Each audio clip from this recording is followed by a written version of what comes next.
আল্লাহ তাদেরকে এই কবরের বিষয় কি করবে। আমরা তার ভিত্তিতে চাই আমাদের সমাজটা সেরকম। দুর্ভাগ্যজনক ভাবে আমাদের বাংলাদেশ 54 বছর পার করেছে, কিন্তু এখানে সামাজিক স্থিতিশীলতা তৈরি হয়নি, এখানে মানুষের অধিকার প্রতিষ্ঠিত হয়নি, এখানে আমাদের সন্তানদের জন্য আমরা নিরাপদ বাংলাদেশ তৈরি করতে পারি না। আমরা ক্ষমতায় গিয়ে যারা গিয়েছেন তারাও যেমন অন্যায় করেছে, আবার ক্ষমতা না গিয়েও কিন্তু মানুষের অন্যায়গুলো জুলুমগুলো করছে। আমরা দেখি যখন নিজেদের দলীয় কোন দলে নিজের নেতা কর্মীদেরকে তারা হত্যা করে, তাদের কাছে মানুষের জানমালের নিরাপত্তা কোথায়? এটা কি সম্ভব আসলে? না।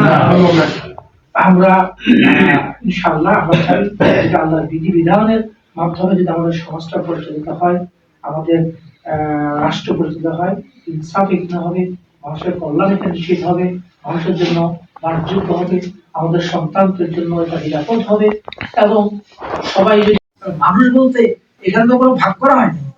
এটা হিন্দু, মুসলিম, বৌদ্ধ, খ্রিস্টান, আরব, অনারব, বাংলাদেশ, ভারত, পাকিস্তান, এরকম কোন সীমা রেখা কি ভাগ করা হয়েছে? সমস্ত মানুষের জন্য আল্লাহর পক্ষ থেকে সুস্পষ্ট দলিল, পথ নির্দেশনা, যারা এটা